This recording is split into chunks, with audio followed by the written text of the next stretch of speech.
Good afternoon, everyone. Hey, Rob. I am not Lamar Thorpe. I'm Rob O'Malley, Preferred Rate. Nice to see y'all. Before we dive in and introduce our guest of honor, I'd like to, go around the room a little bit, say, is there anybody that's first time attending an event like this? Because I know we've got at least one. Please introduce yourself. All right, so my name is Jocelyn. This is my first time. I'm actually here with my mentor, Blessing. So yeah, I'm excited. What do you do for a living, Jocelyn? I'm a director of admissions at Contra Costa Medical Career College. She just passed her real estate exam. Yay! All right. Thank you, Jocelyn. Hi everyone, my name is Crystal. My name is Corey. I'm here with Change Home Mortgage. Change Home Mortgage, first time the Delta Association of Realtors. Look forward to meeting all of you. So, thank you for inviting me. You got it, brother. Welcome to the event. Hi, I'm Crystal. I'm new to the Discovery Bay area, so I'm excited to be here. I was invited with my business partner here, Blessing, and it's nice to meet you guys. Crystal, did you just pass your real estate exam as well? I have not. I'm studying right now for it. All right, we got you. We're vibing. We're vibing. Thank you. Hi, I'm Ivy Galloway. I'm with Rematch. I was invited by Rob and Helen. So nice to meet you all. Glad to be here. All right. And Ivy, you're a new licensee for real estate as well? Last year. All right. All right. Well, this year, January. Yeah, this year. I applaud all of you for attending, especially you noobs getting in during this period in our industry when I'm just going to say, right? Yeah, people ask me, Rob, how you doing right now? I say, well, no, this isn't stand-up. I say, well, I feel like I'm in the 12th round with Tyson, but you know what? I am still standing, and we aren't going down. And I'm so glad to see each and every one of you come out and do this. This is the third part in our 4-part series that we're calling the Eastern Contra Costa County Mayoral Lunch and Learn Circuit Campaign. Say that one 3 times fast, Mr. Lamar.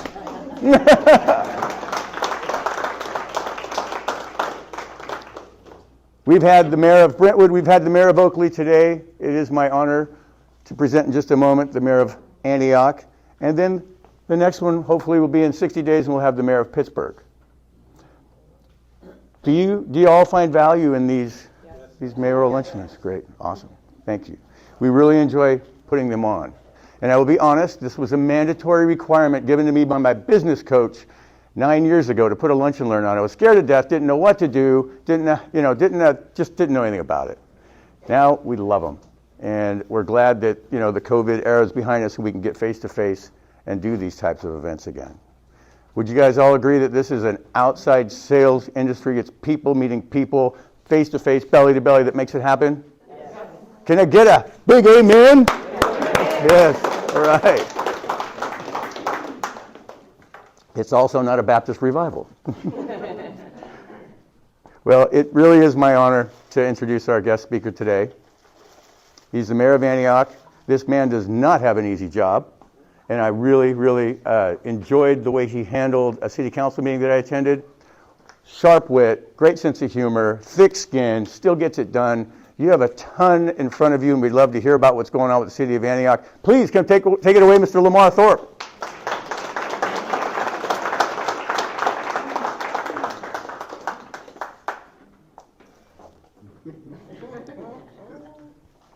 Stand here? Or the floor is yours. The floor is mine. All right. This bottle of water is for you in case you feel like you need it. Very thoughtful. And we're here until 1. We like to let it roll for 45 minutes to an hour and gets open at the Q&A. It's yours. The room is yours. Take it away. Thank you. All right. Oh, I'm being told to hand you the mic. Oh. Can everybody hear me? Okay, great. My name is Lamar Thorpe. I'm the proud 41st mayor of the city of Antioch, and I'm always proud to say that because Antioch is one of the oldest cities in California, and obviously the very first city here in Contra Costa County, and to have the honor to serve as the 41st mayor. There's only been 41 people who have served as the mayor. And so I am always proud and grateful of the opportunity that the voters gave me. And so thank you to them. As I said, Antioch is one of the oldest. I'm sorry, I don't know if I'm supposed to do this, but Councilmember Ogachuk is here. She's also a realtor, and so I always want to acknowledge my council colleagues on the city council. And she represents the best district, in my opinion, District 3. And she and I reside in District 3, so District 3 gets the most representation in all of the city here on the city council. So like I was saying, the 41st mayor, Antioch has some of the oldest history here in California. Thank you for having me. Thank you for inviting me.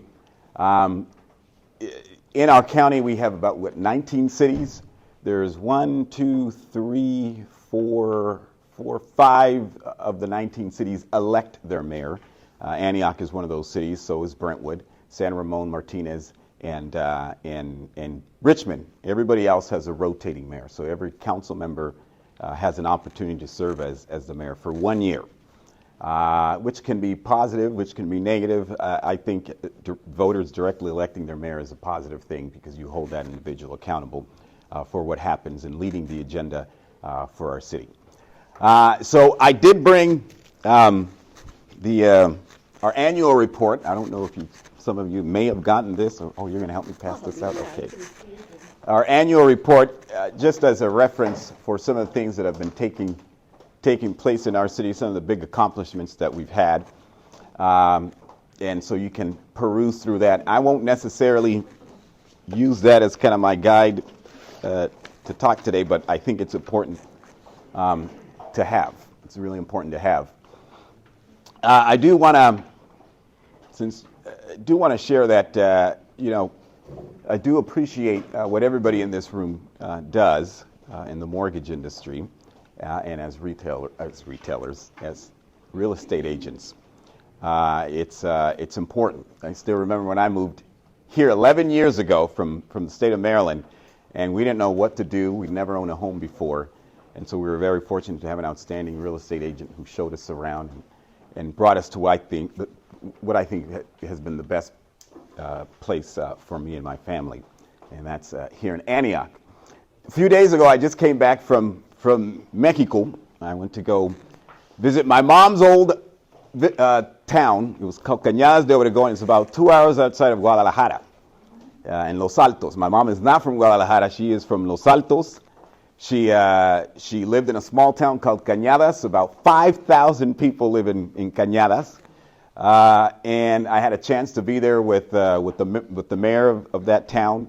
They'd had a whole Independence Day parade, and they had me up on stage, and they introduced me, and they were like, wow, can you believe someone's son from our town has this important role in the United States? And they were so proud. I mean, they had confetti everywhere, and I could not believe that that they shared that experience with me. And I also then visited this other place, which is about maybe a 10-minute drive from Cañadas, called Temaca. Temaca is another town. That's where my grandmother is from, and my great-grandmother is from. Temaca, that probably has 500 people. And so when I was growing up, I remember my mom always saying, cuando íbamos a lavar en Temaca, cuando llevábamos los canastos de ropa para Temaca, para lavar, when we used to take these baskets of clothes to Temaca so that we can wash them. Turns out in Temaca, they have hot springs. So she used to go there and wash clothes for people. This is 8, 9, 10 years old. My mother doesn't have like a third grade education. She could not read and write. She didn't have those basic skills. So she used to wash clothes. She used to walk barefoot with her sisters to this town of Temaca to wash clothes every single day. It took me 10 minutes to get there by car. She used to walk there. It takes 2 hours to walk there. You can imagine barefoot. So she left Mexico at maybe about 23. And so she came here. The reason I say I admire the work that you do is because the reason I'm part of the reason I'm here is that it's through home ownership. My parents bought a home together and left us wealth that was established in this home. So what you do isn't just, oh, I'm selling this person a house. You're building families, you're building homes, you're creating generational wealth for those who get that opportunity. And so I don't want to miss that you all understand the value that you bring to families throughout our country. And so thank you for the work that you do in establishing that. So the city of Antioch, I would be ridiculous if I didn't start out by pointing out some of the obvious. We've had some recent challenges related to policing. And so, of course, it raises questions of public safety. Completely understand that. And especially for some of you as real estate agents. I know you get those questions. I know you get the questions about our school system and how some of our schools are ranked. I hear it every single day. I see it. We live it. And so I can assure you, we just got our report from the police department yesterday. We did graduate 6 new academy did receive 6 new officers yesterday who were sworn in. Lori was at the swearing in ceremony, so she intimately knows who is coming to the city. So we have 6 new officers. That doesn't change the fact that, in my opinion, we have a diminished police force. We're authorized to have 119 police officers. 115 police officers. Right now we have 95 that we're paying, 95 officers. Of those 95, only 44 are active. 44 are active. 51 are on some kind of leave, whether it's injury, administrative, related to these investigations and the criminal cases, whatever. It's 51. That is not good. The one good thing I can tell you is that it has not had a significant impact in terms of crime overall. We're still seeing a downward trend in crime rates.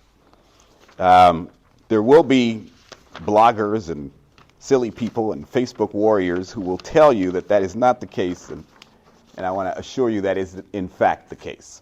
That is in fact the case.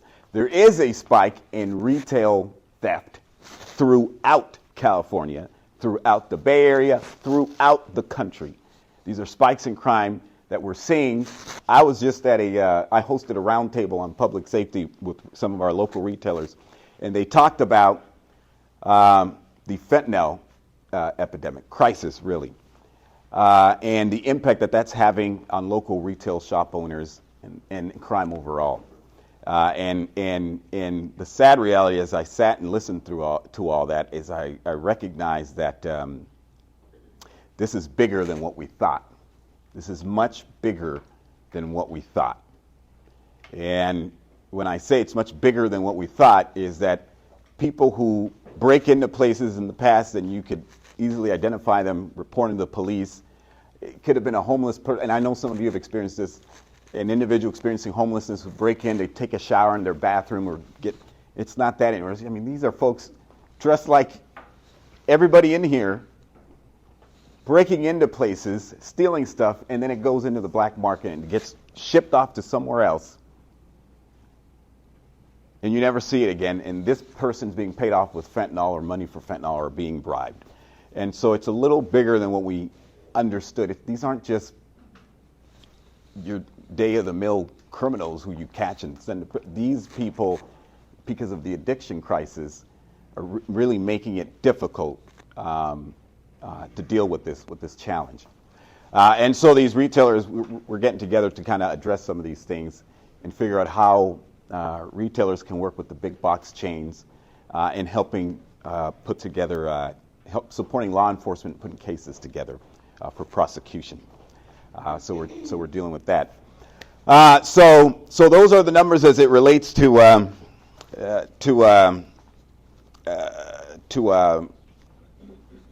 here in Antioch.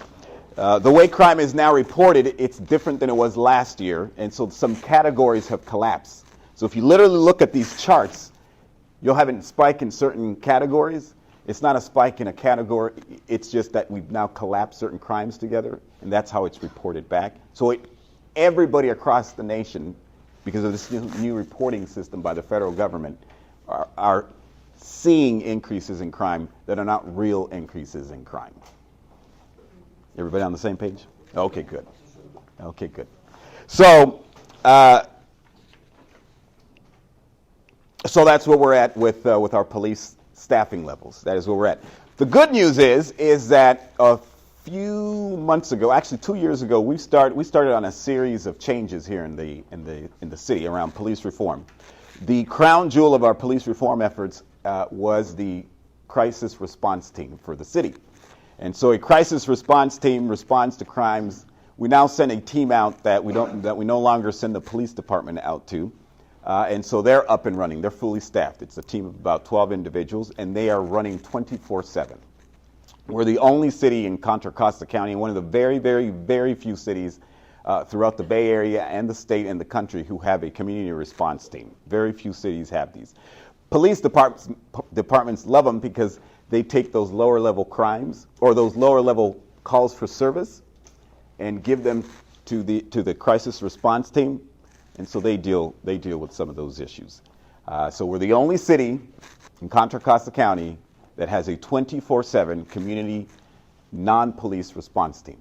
That has been a godsend for the police department, and it's a godsend for the community.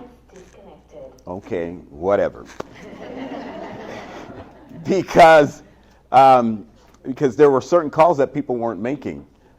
There are businesses who would complain, "Oh, there's someone defecating in front of my business," and I don't know what to do. Well, now you can please call 911 because we'll send the response team out there because that's obviously someone experiencing either homelessness or some type of mental health crisis. So you can call that. Did you have a question? Yes, sir. Yeah, I was curious, what kind of training or what's their limitations on what they can handle? So there are limitations in what they can handle. There's some calls where they have to call, where the police have to support them. Right. So I think that they're not responding to criminal calls. They're responding to a lot of what we call quality of life calls.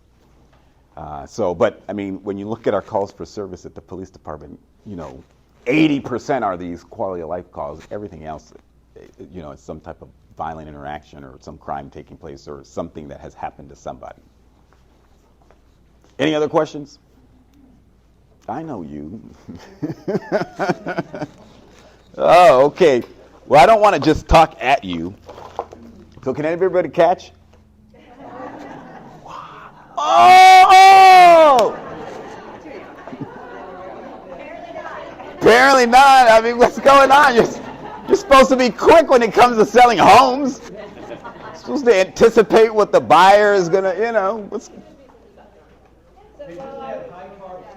Okay. So I do want to get... Oh, did you have a question? I do have a question. Yes, ma'am. Our homeless and all the encampments. No, And yes. I know that you sent this crisis team out to clean them out. Then the crisis team got sent out to whatever reason somewhere else, I don't know. And then, so if there's homeless camps, they get cleaned out and then they come right back. Oh, yeah. Cleaned out, they come right back. Mm-hmm. What are we doing? What's the plan on getting them? You go down Wilbur, you go down Railroad Avenue, you go anywhere at the corner of Cavallo Road and 18th Street. It's everywhere. The encampment that's behind Safeway off Deer Valley. I mean, there's not a corner in Antioch anymore that you don't see this situation. Right. There's not a corner in any city that you don't see this situation. There was something you said that reminded me of The crisis team or the crisis. So I want to be clear. The crisis team does not clear out encampments. That's not their job. They deal with mental health issues. They deal with people who are experiencing. There could be a couple who are having an argument. And the wife calls 911 and hasn't become violent, but we'll send the crisis team to go de-escalate the situation. That they're not responsible for homeless encampments. We are the only city that invests directly into homeless services. No other city does what we do. So we've opened the hotel down here. We provide transitional housing. It's about 40-something. We're able to house about 40-something individuals at a certain time to provide them bridge housing. Bridge housing is a concept in which we believe that if we stabilize individuals, particularly those who are experiencing chronic homelessness, drug addiction, mental health issues, whatever it may be, that we stabilize them and get them the services that they need in order to stabilize their lives and get them on the right track. And the model works. We've had a lot of success here at the executive end. Capacity is always going to be a challenge. And I can only imagine if we didn't have that hotel, how much worse it would be. And that's that village opportunity, right? Opportunity Village. Opportunity. And I just want to be very, very clear. We're the only city that invests directly into homeless services and housing people. We believe that that's the county's responsibility. But 2 years ago, we went on this homeless encampment excursion, myself and Joy Mons, who used to be on the city council, and we realized there are no homeless services in eastern Contra Costa County. The growth of this side of the county has been fast and without the proper supports from county services, from city services, from every agency and elected body you can think of, have never kept up with the pace of growth out here in eastern Contra Costa County. So it's not just a county thing, everybody. And so we offer those services. We also now contract out the cleanup for the encampments. We no longer have our public works department dealing with that type of stuff. Number one, that's not their job. Number two, they could be doing other things that are much, much more critical to the needs of the city. And so we contract that service out. I am just as frustrated as anybody since I've been on this, since when I was a council member dealing with issues of homelessness, just as frustrated as anybody when in the last couple months, I just feel like there's just been an explosion of RVs everywhere in places that we normally haven't seen. And so in the past, I could give you names of people who are on our streets. Our police department knows the names of people who are on our streets. Our homeless services coordinator knows the names of the people on our streets. Our public works department knows the names of people who live on our streets. I can't tell you who some of these folks are living on our streets today. I don't know where this came from. I don't know how this got here, but it is everywhere. I've been to Utah. I've been to, Seattle. I have been to all these, and it's the same thing everywhere. And I just don't know. I couldn't give you an answer. But we try our best to deal with it, but it goes back to what you're saying. All it is like just a... I do get two questions with that. Okay, one, how is the word getting out to those on the street about this opportunity? And then second of all, the second part to that question is those that are refusing for that help, that don't want the help, what's the plan for that? So I'm going to take a step back. We also established this Department of Public Safety and Community Resources, and so we wanted like a one-stop shop of services for our community. And we said, why don't we just put this, rather than having it all these different places throughout the city and different departments, let's just centralize these direct services that we provide our residents. So we established the Department of Public Safety and Community Resources.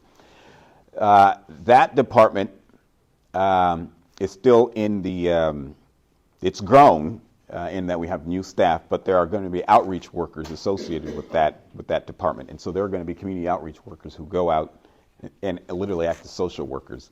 And so they'll continue to put the word out. There is like a 200-person wait list for our 40-something rooms right now. So there's just not enough capacity. And I can get philosophical and political and tell you that, I think back in the 1980s when they started to defund certain mental health hospitals and stopped providing public housing and voucherized it and turned it into Section 8. I can argue with you day and night as to how I believe that has helped create the conditions that we're in today, but we're not going to do that today. But I think that the point in that is I think that there are several factors that explain why we're here today. And when I hear people say, but we just need to build more housing, we need to build more housing, we need to build more housing, I'm like, how are these people who have been chronically homeless going to afford an $800,000 home? I just don't know. Do you have any statistics out there that show the homeless that are actually working but cannot afford? We do. It's a sad situation in terms of how many people are living in cars who work every single day, people who live in encampments who work some of our encampments, the encampments are diverse. Some of them are ones you should not be at by any stretch of the imagination. And then some literally are communities of people who go to work every single day and can't afford basic things like housing. And that's and you know who the agency that keeps better track of that is the school district, because they can tell you exactly how many students are homeless, how many students are couch surfing, how many students are living in a car, how many. The community college district also keeps good information on this, because now they've opened their showers at the gym so that their homeless students can go take showers in the morning. It is absolutely astonishing to me that this is really happening. And it's not, the things that I'm describing aren't what we see every day, the homeless encampments. There are people who probably stay right here at this parking lot at night and live out of their cars when they show up later in the evening. And so the answer is there are agencies that do keep track of this information, and it's not who we think who are in these encampments. Yes, ma'am. I belong to one of the largest motorcycle clubs in the United States. It's the Buffalo Soldiers. And every year throughout the year on a chapter level, we give back to the community. And nationally, we do it once a year. I went to Tampa, Florida this year in July, and we did a lot for the community out there for the homeless. And we built, when I say we didn't physically build, but we contributed it to the organization out there, where they created this homeless encampment that has tents lined up on pallets so they're off the ground, and the little tiny homes for the other ones. Maybe, I don't know if they have kids there or not. Myself, personally, I haven't seen the kids. But it was the cleanest place, and they have a place where they can shower, do all this, and it was maintained. They're trying to grow it for, the more homeless that might come. But I thought, and I have pictures to show you if you'd like to see them, that would be the best thing we can do for this community here if we got some big open land where it's not around houses and, things like that. And built this, it's a structured, but very clean, very neat. And I said that was the best homeless encampment I've ever seen in my life. And I said I was going to share that with you. So if you want to know more about it, let me know. It's called Tampa Hope in Florida. There's some, we have visited some in Texas. There's one here in Dublin. They have pallet housing in a lot of places, and we've had a chance to visit those. I think that's the way we can get them all in one big area. So we've looked at all these options, and so when government takes these responsibilities on, it's a little different than if someone looks the other way and says, "Hey, that should happen over there," or if a nonprofit takes it on. We are responsible for then the services to get people into housing, and so that the cost. So a lot of what goes into providing funding for the hotel is actually the amount of money we put on the side so we can assist people with first month's rent deposit, all these different things, or else it's just not going to work. So maybe they can transition from the encampment to the housing when they leave. You know what I mean? I hear what you're saying. Is it doable? Absolutely. The challenge is if we can run it as a city. It's a lot to run this hotel as a city, because cities do policing, public works, cities do very basic things. And to take on these we literally had to create a whole new Department of Public Safety and Community Resources because the citizens of our city were demanding that we address certain things. We've never had the capacity we tried to put toilets out at the waterfront and said, we'll give our unhoused brothers and sisters the opportunity to have some decency by using these portables. It was our city manager, the top person of our city. Well, not top before me, but the top person of our city in terms of administration, over there monitoring the toilets, because we can't ask our staff to monitor those types of things because we don't have the capacity for that, and it's not in everybody's job description. So we had to create a whole new Department of Public Safety and Community Resources to run some of the crisis response team is under the department. The housing services under there. Our new gun violence intervention program is under there. So we're starting to build a lot of these things out. So the answer, can we do something like that? Probably. Is it going to cost a lot of money? Absolutely. Because none of these things, the key for these programs to be successful is not that someone is in encampment, is how do we get them into housing? And that cost is humongous. But we are exploring that. But it just keeps it off the street where it's not scattered everywhere, though. Because right now, But I it think, makes the city look bad. yeah. But if you had it structured the way I've seen it done in Tampa, they have their own little home. Yeah. And they have them all lined up. Mm-hmm. They have the restrooms for them to be able to use, and then they have the little small houses. I hear you You just have 100%. one, somebody secure it, But I can guarantee you government isn't running that. Yeah. Government isn't running. Our challenge here in East County is that government has to take on a lot of these responsibilities because we don't have a solid nonprofit sector. Every nonprofit I meet is one person who's running a nonprofit. Doesn't mean we don't have good, like Opportunity Junction. That's a great nonprofit. But we don't have the type of nonprofit sector Oakland does, Richmond, San Francisco, where you can give someone $100,000, $1 million, and then bam, some new program has exploded. And here it's either government takes it on or it just doesn't happen. I have begged the Boys and Girls Club, the YMCA, we said, we will give you money. We'll give you our community. We'll lease the old 24-hour fitness at the mall that has a pool. We'll lease that for you if you bring youth programs here. Their ability to build capacity overnight the way we want them to just doesn't exist. It just doesn't exist. So it's either so that's why we've taken on youth programs, and we run like the mayor's apprenticeship program to keep kids off the streets. And so it's a job training opportunity for young adults 18 to 24. We're taking these and by the way, I just want to emphasize, no other city is investing the way the city of Antioch is in these social safety net programs. No city does that. I'm going to be very clear about that. Nobody does that. We do that because of the demands the community has had on its elected body. So you had a question, then we'll go to you. Going back to the police situation, problems that are occurring there, one of the things that I've identified that seems to relate to that relates to a national problem. And that is, we don't teach ethics in our school system.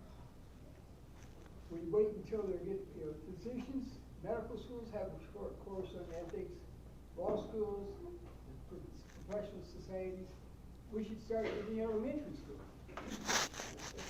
Rural citizens with a sense of ethics. You see, look at what's happening with our politicians at the national level. Trump has had some ethical questions. We've got a senator being accused of ethical problems. We've got a Supreme Court justice being questioned about ethics now. We're not teaching it. And one of the things I think would help in the police department is make part of the requirements of becoming a police officer is have a comprehensive ethics course training and be able to pass. Well, I appreciate the suggestion. I'd include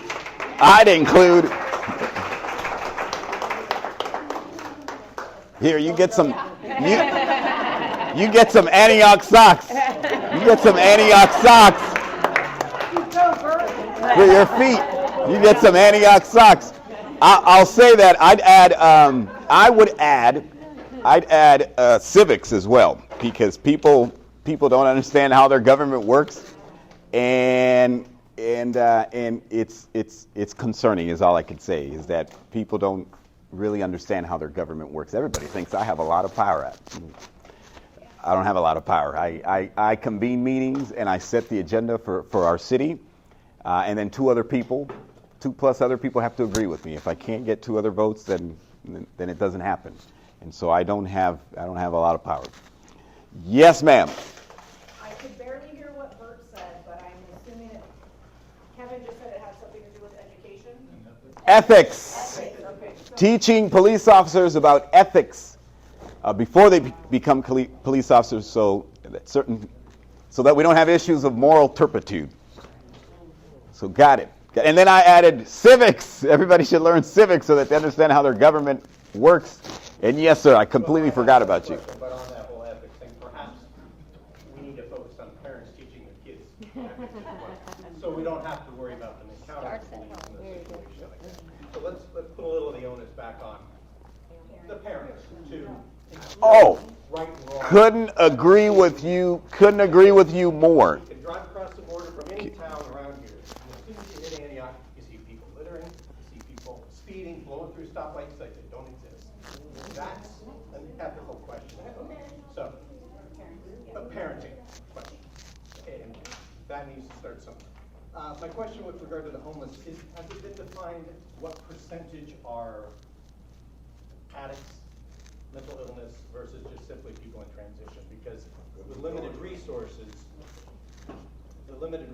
I believe, would be better spent on the people in transition that are trying to get where they need to be, somewhere to get better. Right. Mentally ill is a mental illness issue, and yes, we need to do that. But the addicts that are strictly, they don't want help, they're just there. Yeah, we need to do something with them, but to lump this all as one big group, I think is not fair enough. The limited resources need to be put in the right place.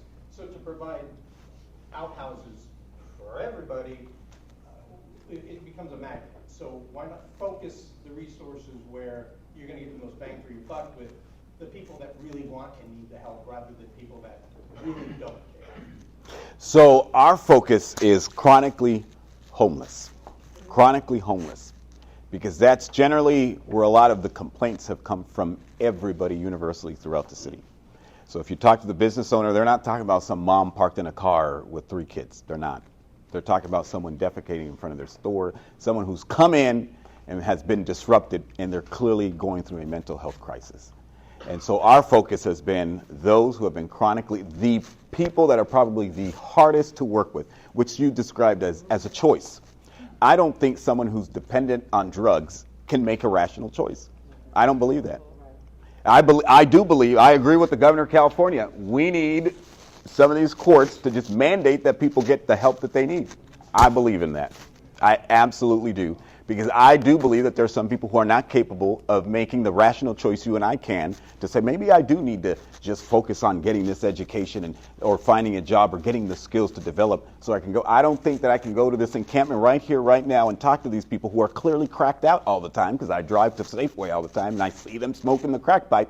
I don't believe that I can actually go there and have a conversation with them and they're going to come up with a reasonable conclusion about what they should do to get out of the conditions that they're in. I don't believe that. I absolutely do not. So our focus is those who are chronically homeless, who are clearly not in a position to be making sound decisions. We really focus on those, and that's much harder. I have to tell you, it's much harder because they have agency. We can't just tell them to go to this hotel and get services. But we have to keep trying, and we have to keep trying, and we have to keep trying, because there are consequences to them being there for everybody. That doesn't mean we've turned our backs to people, to your point, who are, hey, listen, I've just fallen on bad times and I need help. There are counties, they're like the core team. Those are people that we would send to like the core team so that they can get into the continuum of care, that they have services. But for us right now, our focus has been those who are chronically homeless, because there are environmental impacts, there are public health impacts. It just visually, it is just a challenge for everybody. It is absolutely a challenge for everybody. I'm going to go to her because you had like 4 questions. Oh, and I did want to address one thing. The question of parents. And when I was a school teacher, I had to remind myself, yes, parents are the primary teacher of their children, not the teacher. But I could only work with what I had. If that's how they showed up, the excuse of, well, the parents wasn't enough. And that's the way I kind of roll as the mayor. Donuts, if you didn't teach your child those skills, I have to still do something. And so if it means that we have to be punitive and tow cars, that's what we do. If we got to grab you and say, come to this youth program, that's what we got to do. But I can't just rely on because the parents didn't do their job, now I have to just sit here and we all have to endure this nonsense. And so I agree with you, but we can't just sit back and say, well, the parents. I just can't. Yeah. It's not that. These kids having gone back and worked with the children, these kids are hurting from broken families. They're hurting from the boyfriend that's with the mama now. They're being mistreated and they're looking for attention. Yeah. So when they go to the schools, they are acting out because they need attention. The minute you acknowledge the child, the minute you care, that child has just became a bad child to an amazing child. Yeah. And you look to find out where their strength is, and I have found that most of them is music. They love to sing. Oh, yeah. And you know what? I walk across campus and they'd be yelling at me, "We love you. You're the best ever because you cared." And that's all they want. Yeah. And having, take this a step into this, why I'm able to relate. I'm a psychologist major. I just graduated, and I think that I was able to touch these kids like no one else. And I said, I don't know who needs who more, me or them.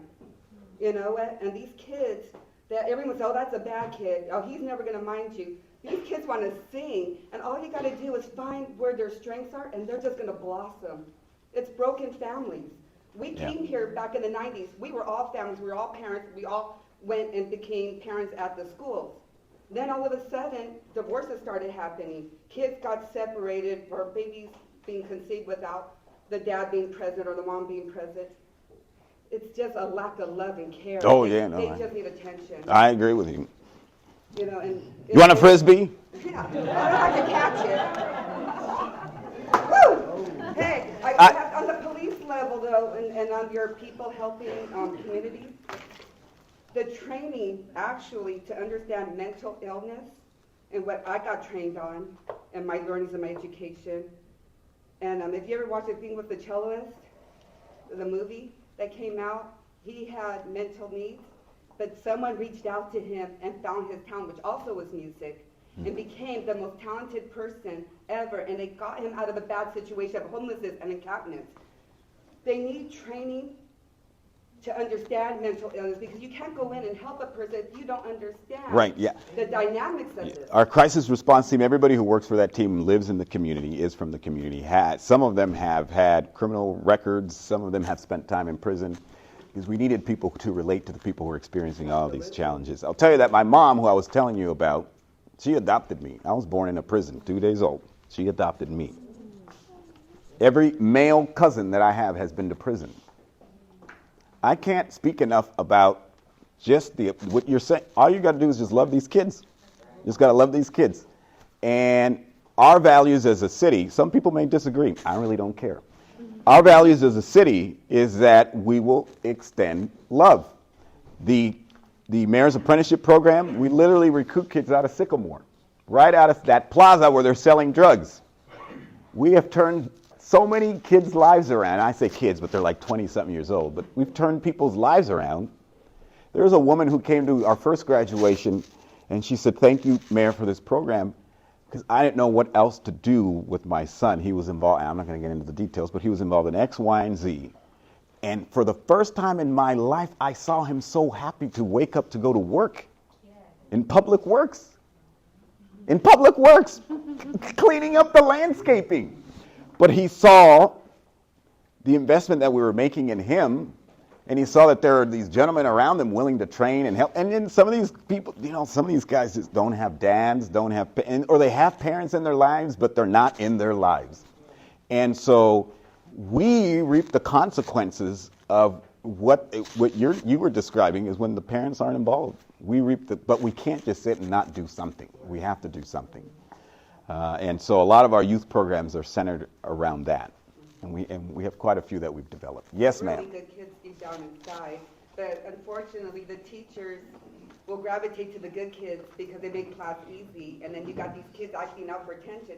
But man, if you put them and you're acting out, do some push-ups, do this, exhaust that bad energy, all of a sudden, oh, okay, let's focus, and then they do well, you know? You got to reach at whatever level it is. Yes. But if you do that, then guess what? That student's no longer disruptive. I know. You had something, and then we'll go to you back there, and then. I was just wondering, what is the city doing with the code enforcement, you know, with the derelict properties and such? You know, we go throughout all these. Oh, I know. Homes, and every other home, it seems, has dead lawn, bad cars in front. I mean, it just makes the city look awful. Yes, so we used to, in the, what was it, even during the downturn and then post the downturn, we had like a code enforcement team of like 2 people. Remember that? It was 2 people. So when I got to the city council, myself, Sean Wright, and who else? Somebody, Monica Wilson, I think. And I think Lori supported it too. We doubled the size of code enforcement. We went from 3 to 6. And when I became the mayor, we're now at 14. We have 14 positions, doesn't mean we have 14 people. So we're in the process of hiring. We met some resistance from city staff. They're like, if we hire these people, we need them to have office space. We need them to, and I'm like, you know what? No, they don't. You need a tablet because we're in the 21st century, and they just need to be out there writing these tickets and getting people compliant. And so now they've started to push again to hire these positions. I mean, I have been frustrated because we've been asking for this since I became the mayor. We doubled the amount of code enforcement officers, so we should have 14 officers out there doing this work. Part of once we get them here, one of the initiatives I'm going to push is that I'm sorry, but you can't have a brown lawn. And so we're one of the few cities that has no ordinance governing what your front lawn should look like. So if it's not a drought-resistant thing or something fancy where you redo it, whatever, but it's got to be green or it can't just be weeds. So that's something that'll come in the near future. Do you have a timeline? Sorry, do you have a timeline for when those positions should be staffed? I don't know that off the top of my head, but we're in the process of hiring people. We are in the process of hiring people. And, you know, a lot of this, I want to say that with the few that we do have, a lot of their time is occupied, guess where? Oh, you get a prize. So they deal with a lot of homeless encampments. You want socks? I'll take some socks. All right. A lot of them deal with homeless encampments, and it's challenging. And they also deal a lot with these commercial property owners who refuse to get their properties in line. So we have all these fines, and then some of these retailers get mad at us, and it's like, but look at what this looks like. And so that's where a lot of our time is spent.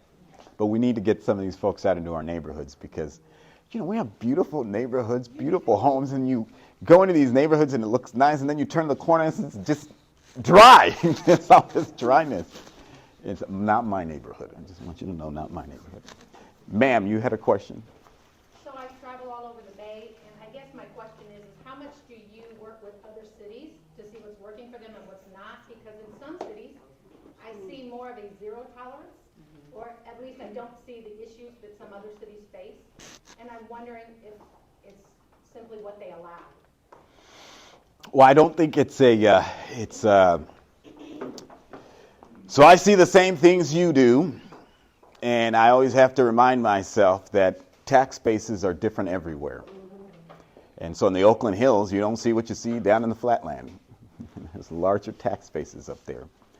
And so it comes down to, you know, should we have 14? I mean, to us, you know, we're thinking, 14 code enforcement. To me, that's still low.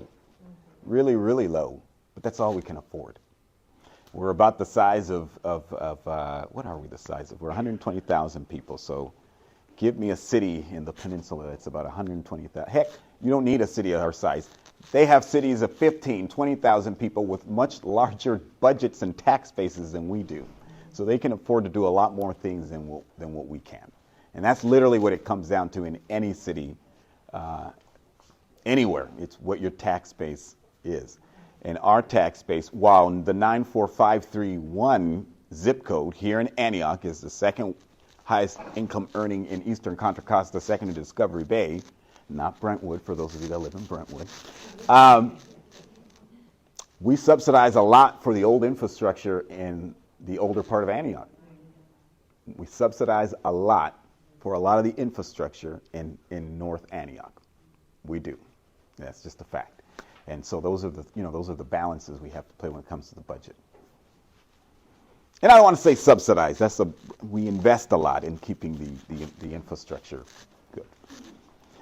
You had a question? Well, I did, and it was actually what she was asking, have you guys like communicated with other communities to see what they've done? Because I've been to different communities, and I have a family member that has mental illness, and I know we speak a lot on criminal activities and things like that, but my family member didn't have those issues. It was a life issue. Sometimes life just happens and everyone's mentally not able to deal with it. Mm-hmm. So he was very successful, a lot of money, the whole nine, and just gave up on life. Mm-hmm. No criminal background. Oh, I know. No going to jail, any of that. Family got together, we purchased a home for him, and he literally chose to sleep on the street. Yeah, there are those two. There was a gentleman. Yeah. There was a gentleman. He has his own place. Yeah. And he may sleep in his place a couple of days out of a week. No, I know. But most of the time, he's out there. Yeah, no, I know. And then, but he's not like breaking the law or, doing anything like that. But he's just out there. So it's mental illness. Mental illness is really serious. And I've known in certain communities, I'm initially from Southern California, and like Orange County has programs where people get together and they volunteer. There's doctors, there's dentists. And there's like this little travel truck that goes around to different shelters on scheduled dates. And this is a doctor that volunteered his own personal time. Nurses that volunteer their own personal time. And they drive around to different areas and they offer aspirins, the things that they're capable of offering without breaking the law. So it's like, do you guys have anything like that set up out here? Because a lot of times it's just... We do. We have like a dental mobile thing that comes around to assist people. We have the county has Sutter Health has a van that goes around as well. Some of those things do exist. Right. They absolutely exist. But I do want to, we've had people who stay on our streets who have family. Hey, come stay with me. They're fine on the street. Mental illness is a real thing. There's a gentleman I used to have dinner with here at Hillcrest Cafe. And he'd show up. He has a home in Antioch, but he was up and down the railroad tracks. His wife left him, and he just lost it. And I, it was a sad situation. Before we get to you guys, you had a question, and then we'll move back this way. I was just kind of browsing at City Report. I know there's just so much residential development happening. And more coming. More is coming. About 5,000 more are coming.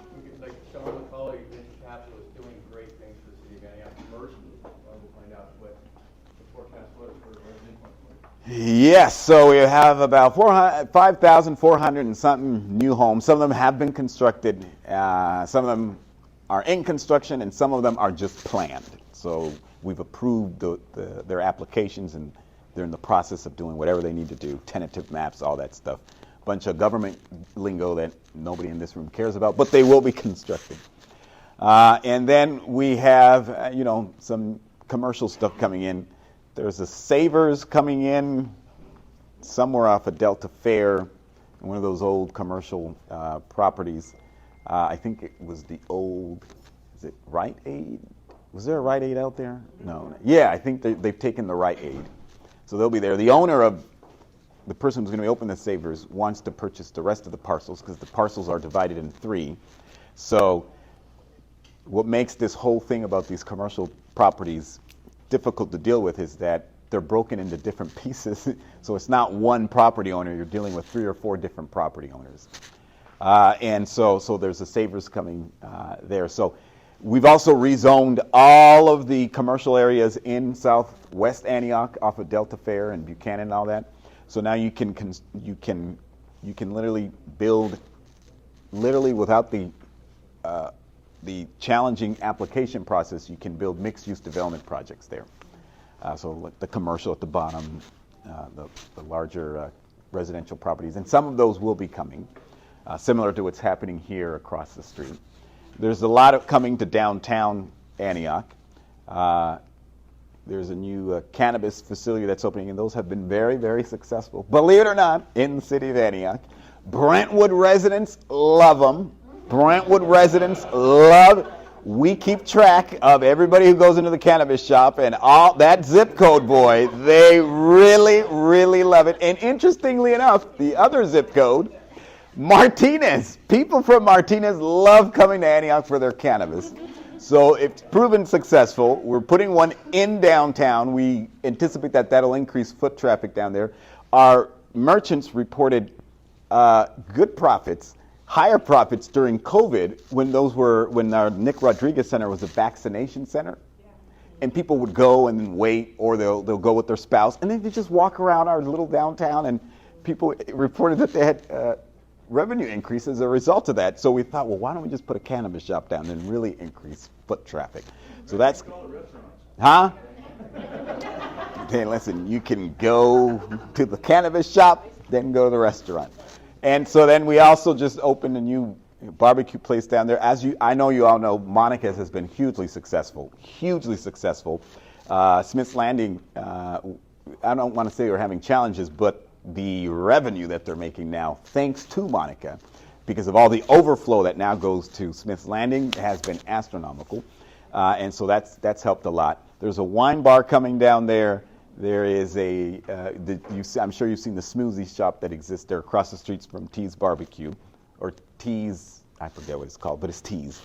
And then he's opening a little fresh market right next door to his.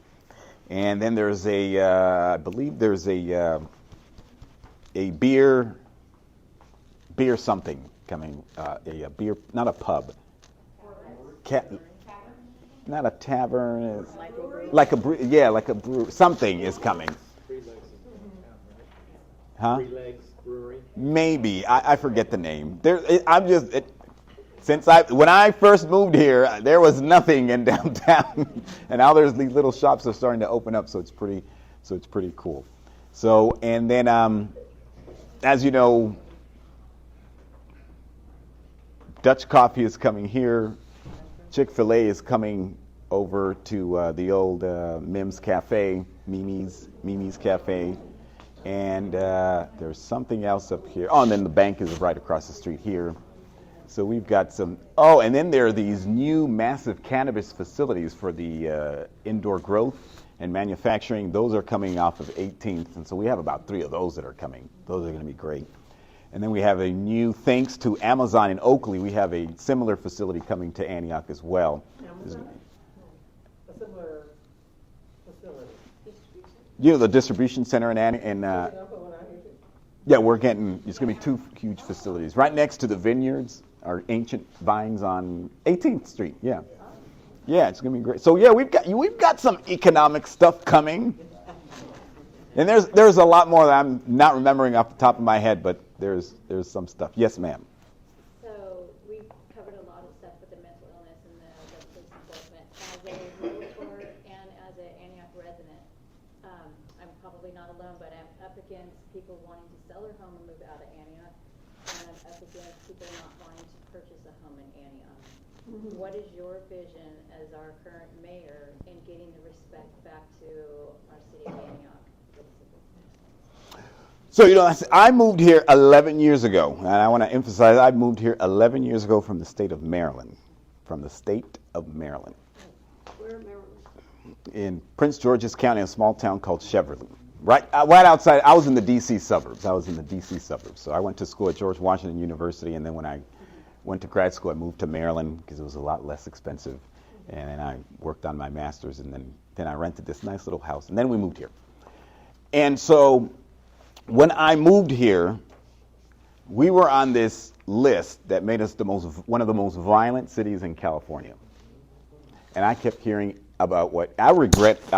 When it wasn't maybe about a few months into moving here, I said, we need to get the hell out of here. No, I did. I said, we need to get the hell out of here. This place is out of control. And I don't think I've ever in my life, in the places that I've lived, I was in the Navy, I lived in Guam, I lived in Connecticut, I lived in D.C., I've lived in Maryland. I've never lived anywhere where there was such a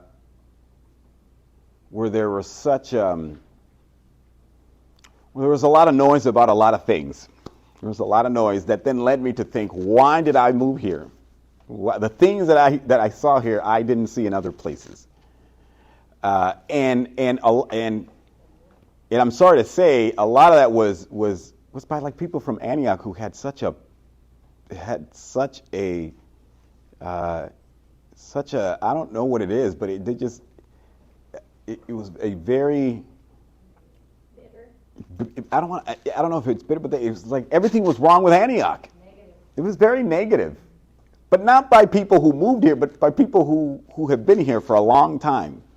Yeah, I was on the next doors, and again, I said, I got to get the hell out of it. Take me and my little child, we're out of here. And someone stopped me and said, Lamar, have you been a victim of crime? No. Do you feel unsafe leaving your door unlocked? Absolutely not. Do you like your neighborhood? Absolutely. I have a close relationship with my neighbors. We travel together. We have community. And I said that all that exists in Antioch. So I don't know where this I don't want to call it low self-esteem, but I don't know where a lot of this bitterness came from. I don't know. We do public opinion polling. The people who have the best, most optimistic view of Antioch are people who recently moved here. People who have been here like less than 20 years. The most pessimistic people, when we do these polls, are people who live north of Highway 4. North of Highway 4. Now, I can't explain this, and I'm only telling you what the data says. I'm not ascribing meaning or intention behind it. I'm just telling you what the data says. And so in terms, I feel that we have been trying our darndest to tell the story of Antioch, unity, community, opportunity, because I do see those things in this city. I absolutely see those things in this city. So how do we communicate that to the client when they say, well, somebody was murdered behind Walmart, I forgot what that street is, and we sold a house there and also faced challenges in selling that house because somebody was murdered there in a corner, and you got the whole, memorial stuff that they put out there. And then you hear the other story, well, I was outside Walmart and then I was robbed and they took everything from me. And so you're constantly hearing all these different crimes that are taking place, where before, to be honest with you, before Pittsburgh was the worst. Yeah. I remember when I first moved here, we're hearing body was just found off the side of Highway 4, just dropped there dead. And but then obviously Pittsburgh started doing some stuff, and it seems like they've gotten better. So every time I sit down with a client, a new buyer, and we're asking them, where is it that you want to live? They're like, we'll live anywhere in the Far East Bay but Antioch, because this is what we see in the news. This is what. I hear it. Listen. So I do get what you're saying. That stigma and a negativity can be generational. I get that. But when we actually see physical things that are actually, we went to go to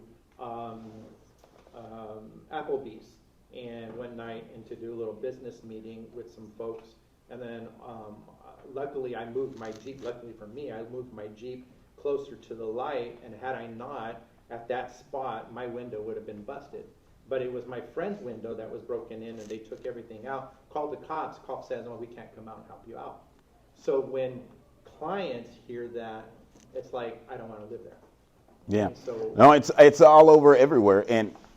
But I look at the and I hear about everything. If there's a murder, I know about it. If there's something violent that has happened, the chief has called me and said, here's what happened. I hear everything.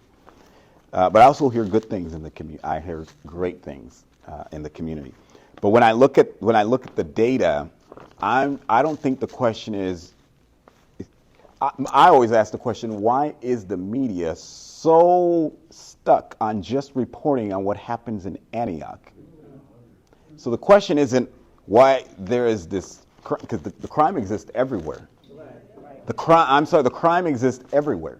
But I don't know why the media is so fixed on, and I don't know where else in the world there are literally 2 blogs who live to trash Antioch. Live to trash Antioch. Contra Costa.news, which is not news, and sometimes the Antioch Herald. I don't know why they exist to simply trash Antioch. There's got to be a way that we can come up as a community to announce the good that Antioch does do. There's a place over at the County East Mall, I don't know the name of it, but you can go in there and kids can get, it's a resource center for all kinds of stuff. There's only two of us in this room that might even know about that place. We've used news media to tell good stories, and we've had a lot of press around good stories. But what's going to stick in people's minds is the murder. Maybe it's a PR And everything that you're seeing that annual, we literally hired a PR firm to help us with the branding. We had a media relations person, and we were getting a lot of press conferences around the good things that we were doing. We absolutely have done that. But there is this, I'm sorry, I see it because I look at the crime numbers and then I look at other cities and I'm like, why don't they get the attention we get? I don't understand why, well, I do understand, we won't get into that. But, I do not believe that it's coincidence that a city that was almost 100% white in the 1980s and 90s and through its history, and now is the most racially diverse city in the San Francisco Bay Area. I do not believe that it is not coincidental that everyone is so fixated on what's happening here, and then the zero focus on blaming other people who have come here to create problems. What's the solution? And so I can tell you what I do, and I do my best to share as much good information as I can. I know you've seen me on the news when I hold press conferences. A lot what has happened recently has been around the police department. I can't get around that. That's just something. Whether we were the best city in the country and everybody believed that, that issue was going to dominate the news whether we liked it or not. I mean, that's because of the unique circumstances around it. But, there are cities where, a homicide is like a regular thing. One happens here and here comes everybody. And I don't know why that is. I think I do know why that is, but it can be a little controversial. You have a question, and I think you had your hand up as well, and then you had your hands up. Did you have your hand up? Yeah, I did. I was just going to say, a few years ago, there was I was speaking with a Pittsburgh PD officer, and I was talking about the stats, how Antioch at that time was in pretty bad shape, and that Pittsburgh appeared to be on the uptrend. And he said, well, you got to look at the data. He said it's a matter of how they report it. And he said, frankly, if you saw drug dealing going down on the street and somebody get hit by a gun or whatever, what would you call that? He says in Pittsburgh they call it a suspicious circumstance, whereas Antioch they call it what it is. But also he said that Antioch at the time, and I don't know how true this is, but would go out of its way to get on the news because apparently there was some money in some funding that would follow that if they rose to some level of issue. And Pittsburgh did the opposite because they wanted to keep it low key and created that appearance that things were all cool in Pittsburgh when the reality was there's a lot going on in Pittsburgh and nobody knew it. There's a lot going on in every city. Now, on the flip side of it, what I was going to also say, and then I'll stop talking, I think with regard to what you're saying about why the people that have come here think things are all pretty groovy compared to where they've come from, I think it's because where they've come from, they're leaving for a reason. And I think the people that have been here for a while have seen things change where you used to be able I know people in this room that went to Antioch High when Antioch High was a nice place to go. Where now, not so much. Or just look at the prison. So, Well, yeah, no, there are some people who came out here who probably came from communities where like, thank God I left. yeah. But I meet a lot of people who have left. There are people who left San Ramon who live here. The lady just emailed me. She said, I need you to be on top of this because in San Ramon this would never happen. I said, lady, if you ever talk to me like that again. And people from we have people who are coming from Fremont. And I've met a lot of those folks. There are people who are coming here from Hong Kong. I came here from a small town in Maryland. I did not come from something terrible. I came from a very nice town in Maryland. And so I think a lot of people come here for various reasons, including what you just described. Okay, I had a question over here. Yes, ma'am, you did have a question. So, I just want to say thank you for the apprenticeship program that you guys were running. My daughter was Oh, yeah, your daughter was there, yes. part of the Resource Center. She's back down there, and they're helping her get more employment now, and she's been employed with the city of Antioch, and she loves it. So I just want to say I really, thanks for that program. I can definitely see it's making a difference in the youth. The question that I had is as far as, I've been here for 13 years, and my child she was in kindergarten, she went to Marsh.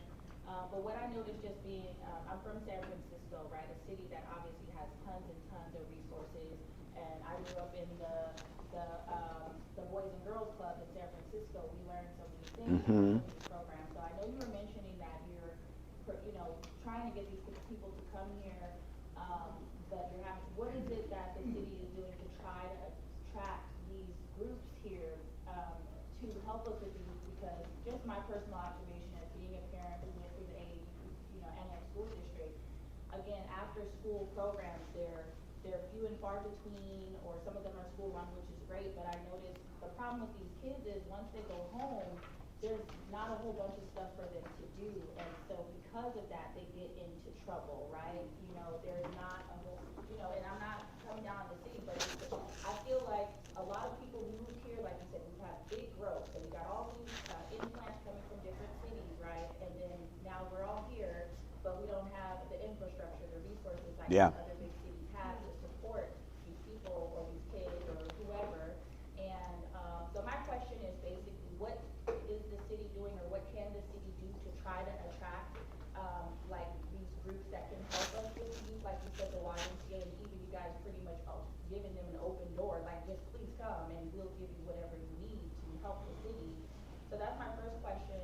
And then the second question is, what is the city trying to do to attract more employers? I know we have Amazon coming, but I think that's another thing with the city is that most people have to commute, for work. And my first impression of Antioch when I moved here was like, if they had some larger employers here, then it would help the economy, number one, the businesses would generate, taxes and revenue for the city to help with the infrastructure build out. So those are my questions. What can we do to try to get these people to come to Antioch to help? Right. So all government can do at the local level is set the conditions. All we can do is I can't make anybody do anything. So we've set the conditions in Southwest Antioch at the Delta Fair, all those, we've set the conditions so that the private sector can do what they can do. I cannot make them do anything beyond that. We've set the zoning exists. We've streamlined the permitting process. You don't have to go through the application process. You go through a much more less extensive process in permitting versus an application process. We've set the conditions. Just like we set the conditions through zoning with cannabis. Now, cannabis have been the best jobs that we've brought to because they pay much higher wages than Amazon. They pay benefits. They have to because those are the conditions we set. These cannabis facilities that are over a certain amount of individuals or employers have to pay like prevailing wage and offer benefits for their employees. So we brought some jobs, and we're going to, I don't want to say we, but we've set the conditions for job growth in certain sectors. So right now you're bringing in cannabis businesses and generating revenue and offering. I don't even want to just talk about the revenue because those are Antioch people who are employed making salaries that are more than what everybody gets all excited about Amazon, and I'm like, they're not getting paid like our cannabis employees here. I'm sorry, they're not. No, I get that, but I just want to tell you that I think we all have an idea of what job growth may look like, and it may not always fit that bill. It may not. Antioch is not the only city where most of their residents go into the inner core of the Bay Area and work there. We have some of the largest we have one of the largest concentration of people with advanced degrees here in the zip code. Not all of Antioch, but in the zip code. But they're not all doing the exact same work, and so the diversity of employment that our residents have, from government sector to private sector, there are people here who commute to Apple. There's a Genentech bus that comes here. It sounds like there's a lot of businesses coming in, so you're talking about employers.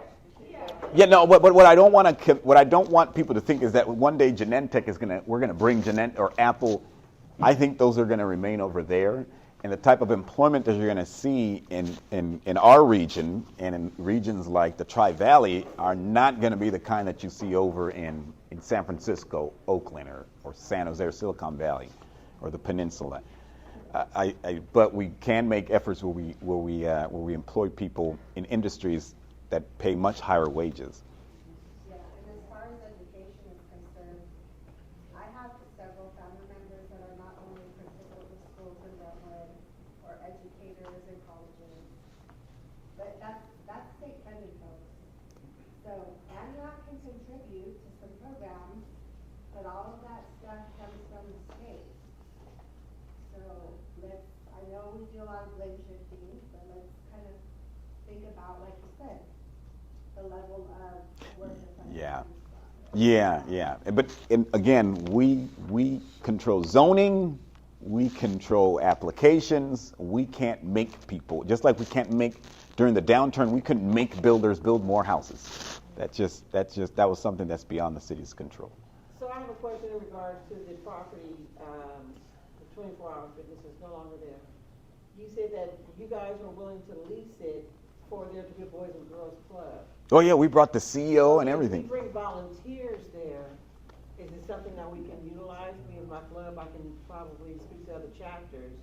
Because we had talked about doing a Boys and Girls Club somewhere. We didn't have a facility to do it. And so is that something that we can just bring some volunteers there and have a set schedule and bring something to you to show what the outline would look like that we can do? Well, we can talk offline about that. Because yes, we can talk offline about that. Yes, sir. One thing is to make Antioch improve and be more attractive and get some money to do it. I noticed in the East Bay Times yesterday, a major article was published about how the benefits of how trees generate oxygen, they cool, they provide shade, and they showed zones that have different adequacies in terms of density of trees and such. And one of the very few red zones, the first zone, was part of Antioch. Yeah. And they're doing that over $6.8 million, I think, to Oakland, $8 million to San Jose. They're better off than we are in terms of trees. If we applied for that money, just not been got it, or? You know, I don't know. I read the same article, and I did see the same graph, and there was a part Southwest Antioch. I mean, you can just drive through Southwest Antioch, Southwest Antioch, and see that some of the older communities are just not tree-lined communities like some of the newer ones are. And so, but we are going to, as part of that ordinance that I told you about with the grass and whatnot, we're going to take a look at that. I think I have about 5 minutes left, and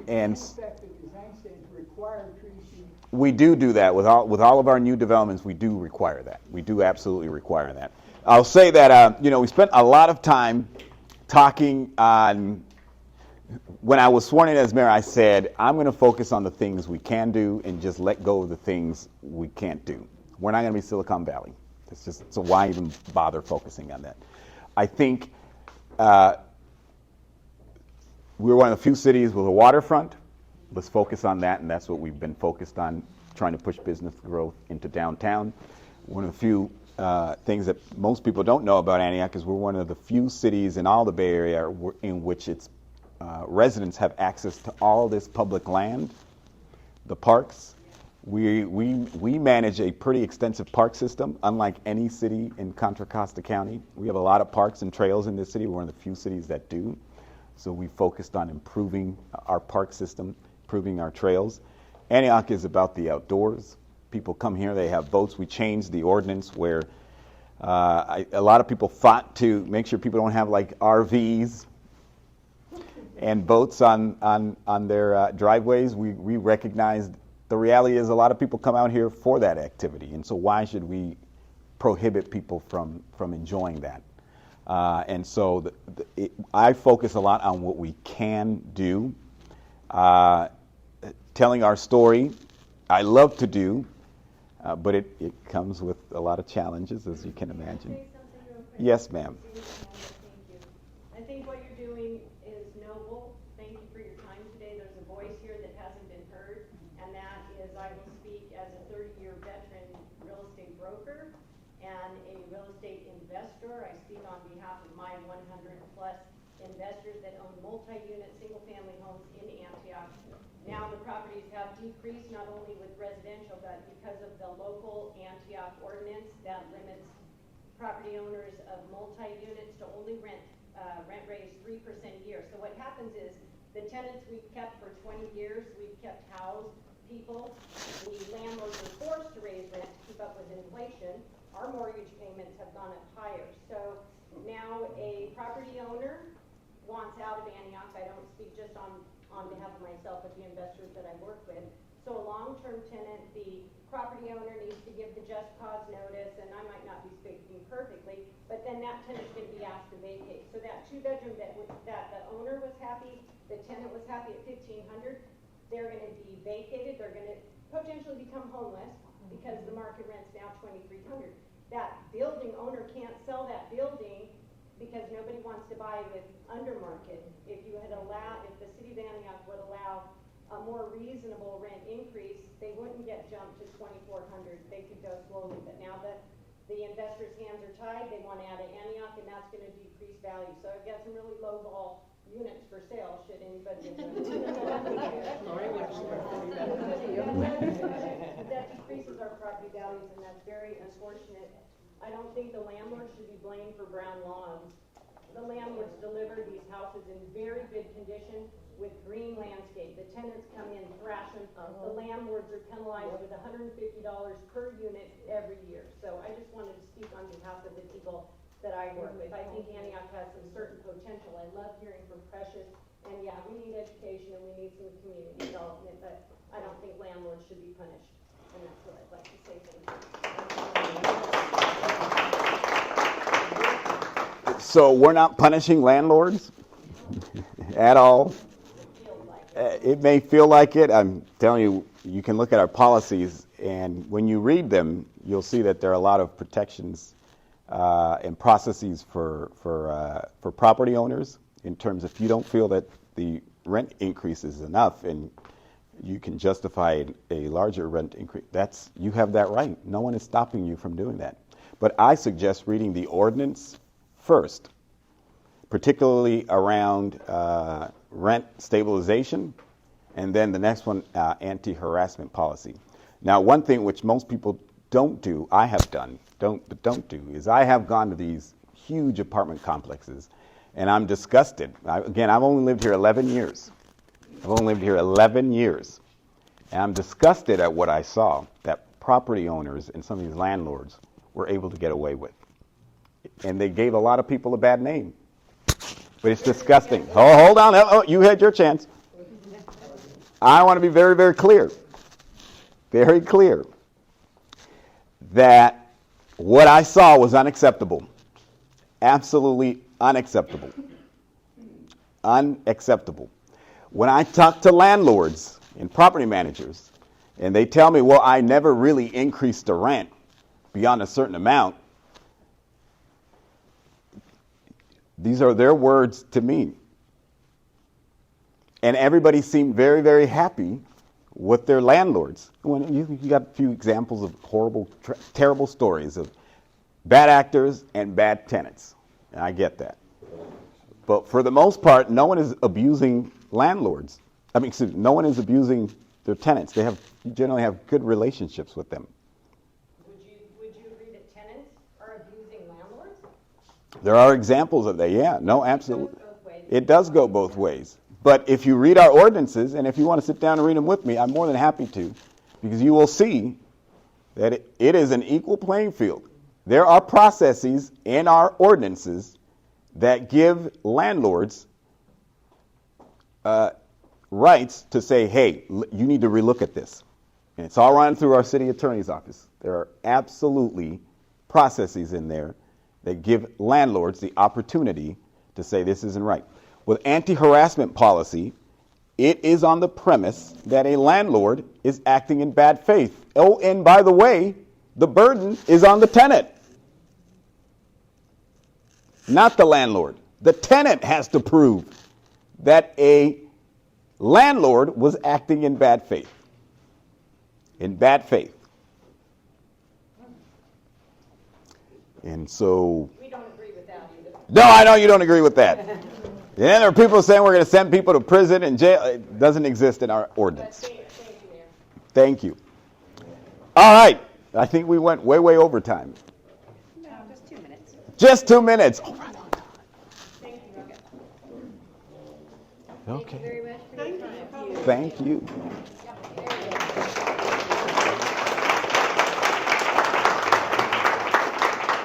You did a great job. No, thank you. Thank you. Everybody, I want to give the mayor just another round of applause for, he's got a tough job.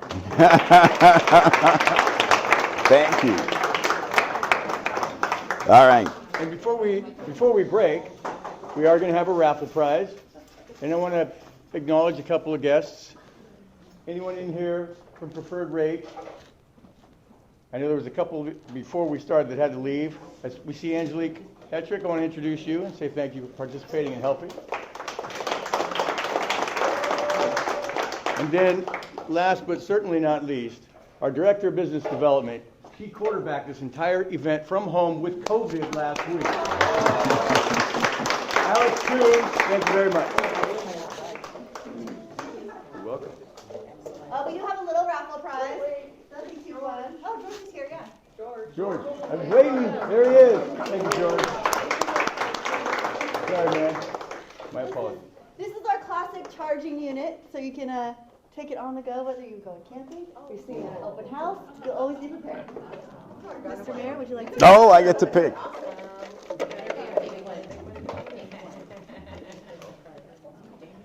Josie, paint night hostess. Oh, you! I felt the energy.